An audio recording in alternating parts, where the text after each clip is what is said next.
Namaste. Welcome to the 5th episode of Upadeṣa-undiyar. Today we're going to talk about Rāja-yoga.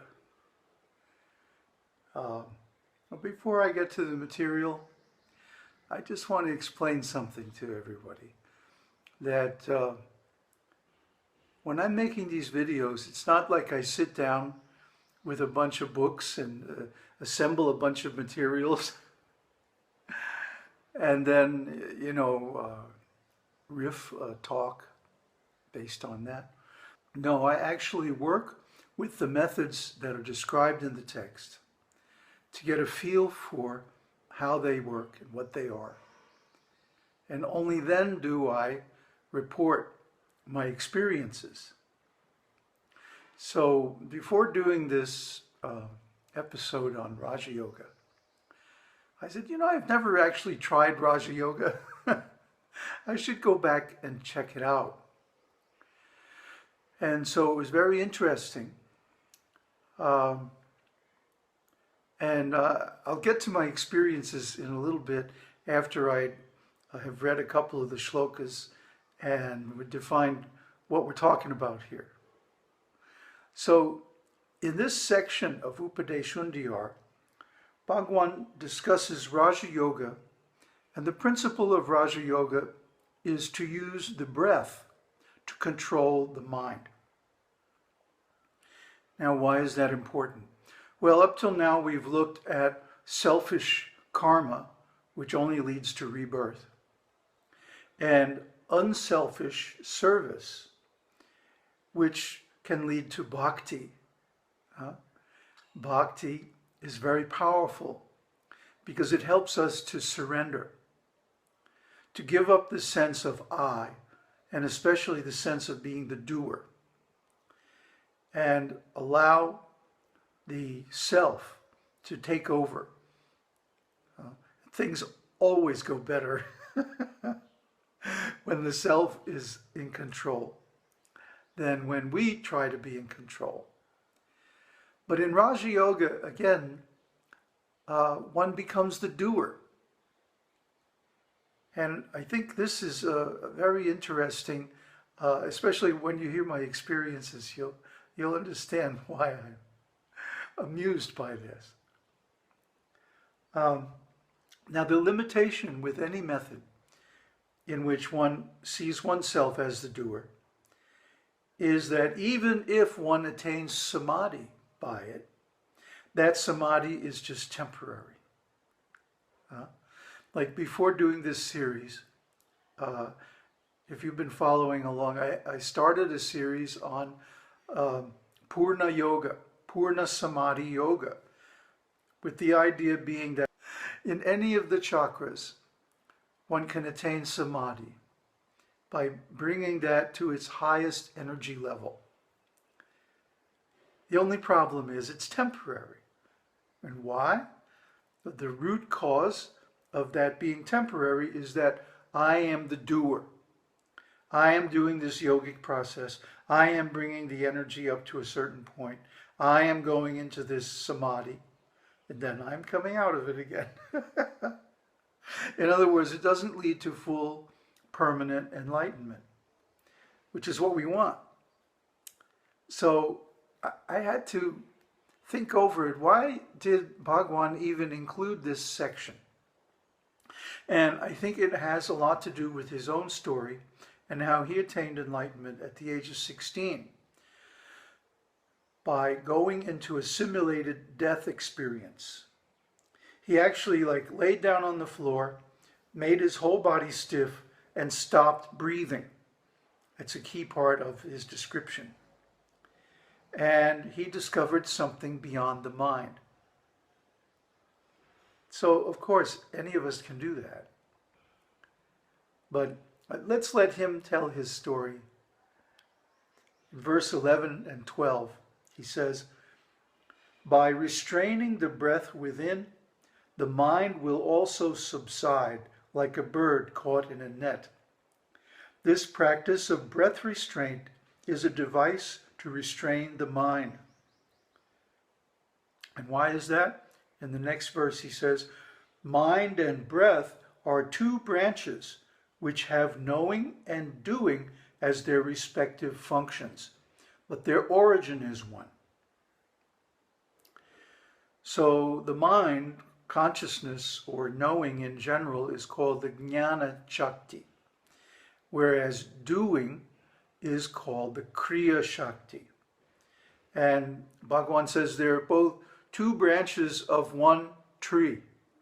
And that tree is the Savita-śakti, like in the Gāyatrī Mantra, the word savitur, tat savitur varenyam. We surrender to that savita, that source of energy. I mean, we have to anyway, but to do it consciously, to accept that this source of energy is my root, helps us in transcending the ego and, again, the sense of being the doer. So, māna and prāṇa are the two branches. Māna means mind, prāṇa means breath or life energy. These are the two branches of the Savita-śakti. And you could say they're like a light and a fan on an electrical circuit, on the same circuit. So if you switch one off, the other one also goes off. You'll notice if you control the mind through, let's say, Buddhist-style meditation, the breath will become almost non-existent. And similarly, if you control the breath through Hatha-yoga style exercises, kumbhaka and so on, that the mind will become very peaceful, silent. And this stillness is a prerequisite for complete enlightenment. I'm having a hard time talking about this stuff. My mind wants to jump into samadhi. I just happen to be in a kind of a chatty mood. Otherwise, I've been doing a lot of sadhana. So anyway, so this seems like a good thing, isn't it? If we simply do a little pranayama or a little breath control, that the mind will also stop? Well, it's good as far as it goes. It gives us a glimpse, a preview of what things are going to be like when the real samadhi happens. So the next verse says, subsidence of mind is of two kinds, abeyance, laya, and destruction, nasha. That which is in abeyance, laya, will arise. But if the mind dies, it will not rise. So actually the goal is to have the mind die, quote unquote. It doesn't really die, but what happens is it becomes subservient to the self.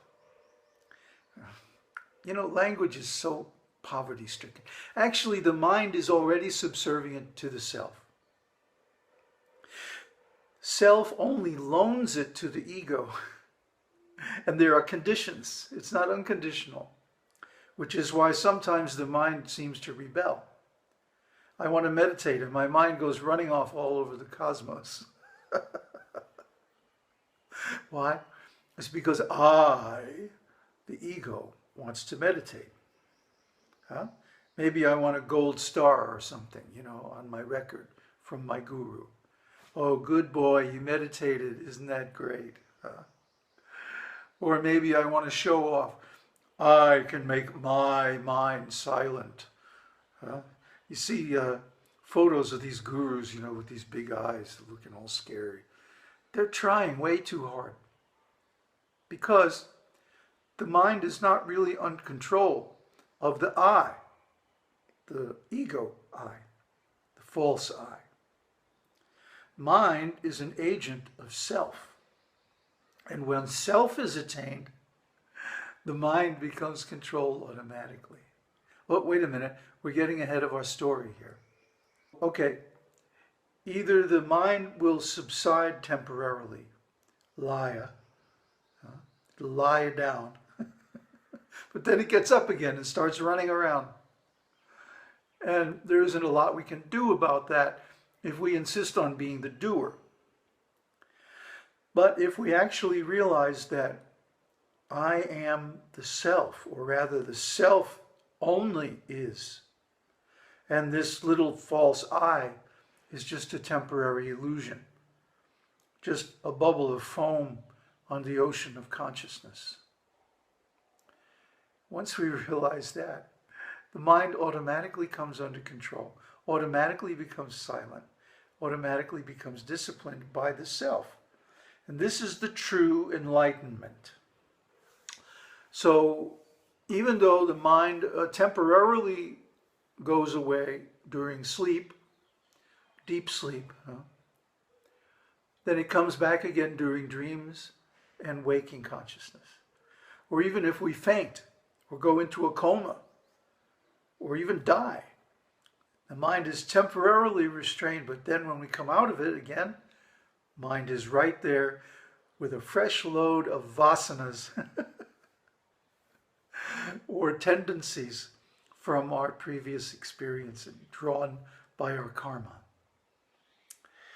So we only really experience happiness when the mind is silent, isn't it? This is a very interesting observation that you can make. That the happiness which is obtained by satisfaction of desires is not actually due to enjoying the object of desire,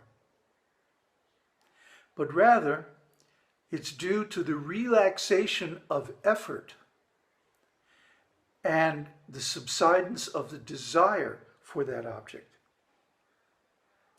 Like everybody's running around trying to find a girlfriend or a boyfriend, isn't it? Putting tremendous effort into it, taking all kinds of unnecessary risks, doing all kinds of stuff that you don't really want to do, but you do it to keep up the status quo in the relationship market. Ugh. So anyway, I'm so glad I'm out of that. Anyway, so then let's say we get the ideal boyfriend or girlfriend. Isn't that great? Huh?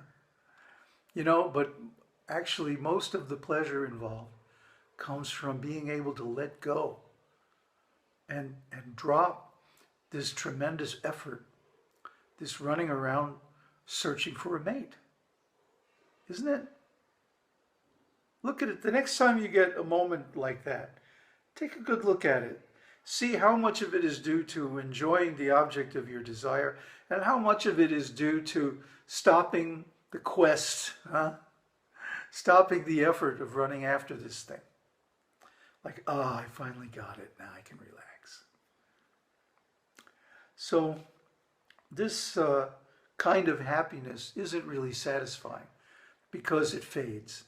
Again, desires will arise, and again we go running after their satisfaction.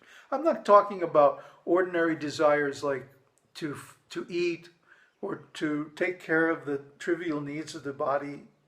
I'm talking about the big kind of mental desires like I want this certain title, I want this certain designation, I want this particular identity or recognition by others, or these big desires that take a lot of effort and time. As soon as we can drop these, we feel so much relief. But even that is not real happiness. Real happiness is when the mind becomes silent permanently.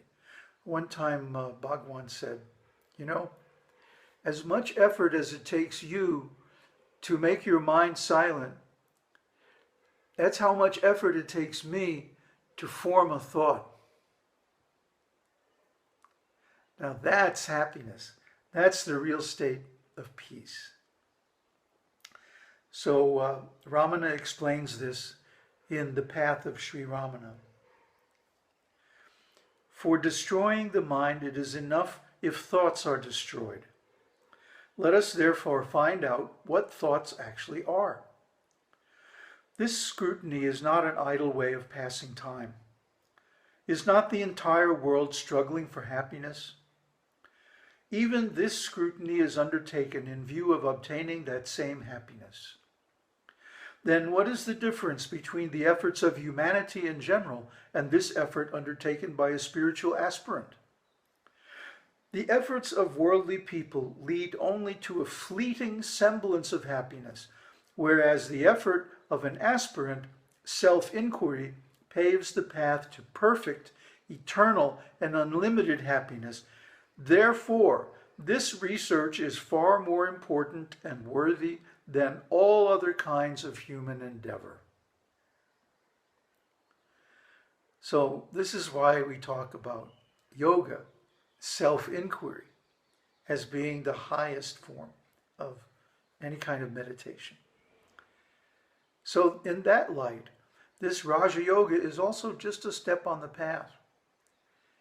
It's just a doorway to deeper, more complete realization through self-inquiry. There is a particular quality of the thought I, which is unique. The first person, I am. Second person is you, are. Third person is he, she, or it is. Thoughts of the second and third person, when inquired into and indulged repetitively, simply increase the agitation of the mind. They become more solid, more disturbing. But the thought I am, when it's inquired into, disappears. Why is that? Well, the thought I am has a unique distinction of being the root thought of the mind. So when the root thought is addressed, the whole thing just collapses. I guess now is a good time to tell my story. The whole world actually is based on the mind. And the proof of that is that when we enter deep sleep at night, or even ordinary dreaming sleep, the whole world disappears. Isn't it? When we dream, we see an alternate universe, a fictitious dream world. And then when we enter deep sleep, there's no world at all. Nothing happens. Nothing to be seen or experienced. So then when the mind again awakens, all the vasanas come up and we again see the world in all its glory and variety. This is the proof that the world is actually due to the mind, not the other way around. Otherwise, we would perceive the world at all times, and we don't. So that means if we change our consciousness, we also change the world.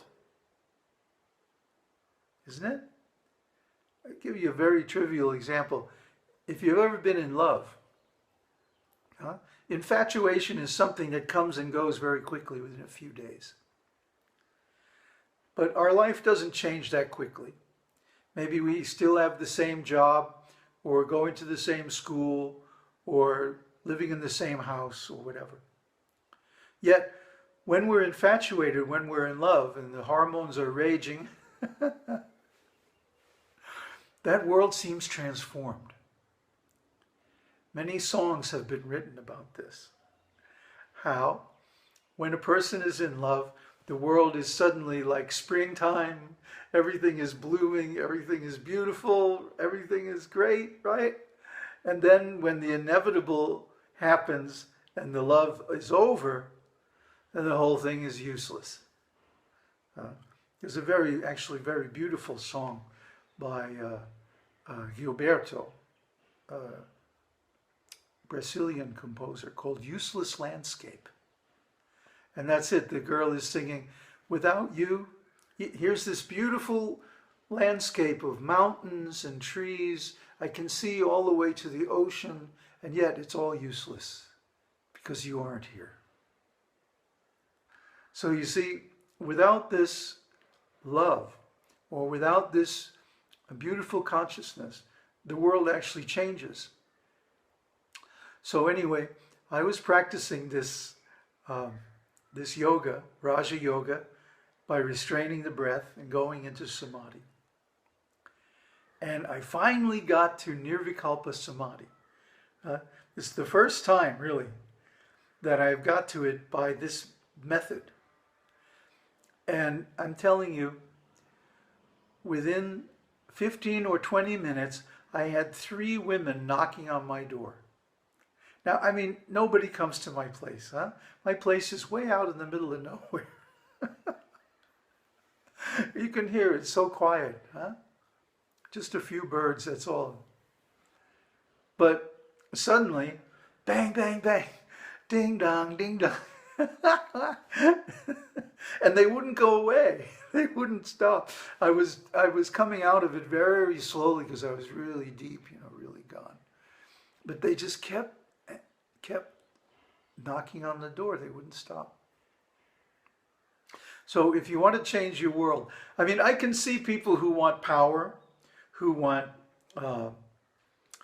siddhis, yogic powers and stuff, using breath control to get it. It makes sense. That's why it's called Raja-yoga. It's a favorite of kings. Kings like to be at the center of everything. They like to be very influential in their universe. And they like to cause things, make things happen. Or people who want to develop mystic powers. They all use breath control as a means of entry to those siddhis. And the reason is clear, because it's a very powerful way of changing your universe. However, the changes are only temporary, and there's no way to make them permanent. So, I want to finish this up because I don't want to go too long here.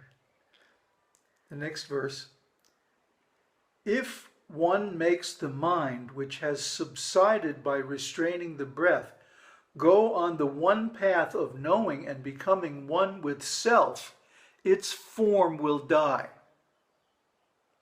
So here's the critical point, and this is the junction between Raja-yoga and Jñāna-yoga, between yoga, which is done by will, by a person who conceives himself the doer, and the process of dissolving the doer entirely.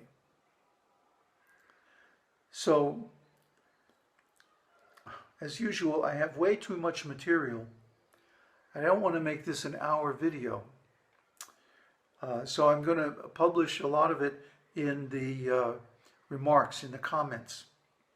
But there's some great conversations between Bhagavān and some of the inquirers. The next verse says, for the great yogi who is established as the reality due to the death of the mind form, there is not any action to do, because he has attained his nature, his natural state of self-abidance. So for one who abides in the self, what is there to do? He's complete. He already is everything. He has everything. His consciousness has no boundaries anymore. So the bliss of consciousness being aware of itself alone is his world. So other than just live out the prarabdha karma, the ripened karma for this body, he has nothing to do. He has no goal. He has no desires. This is the essence of the fourth path realization in Buddhism. That one realizes that desire, ego, and action are all mutually interdependent. As soon as one falls down, the other ones do too. So in other words, whatever path of yoga we may take as a preliminary discipline, whether it's bhakti or raja or mantra or karma-yoga or kriya-yoga or whatever it is. Eventually we have to reach the point where we let go of being the doer. And at that point, then the temporary subsidence of the mind, which is attained through samadhi, can become permanent. And that is the stage of full enlightenment. May we all attain it very soon. Om Tat Sat. Om Harihi Om.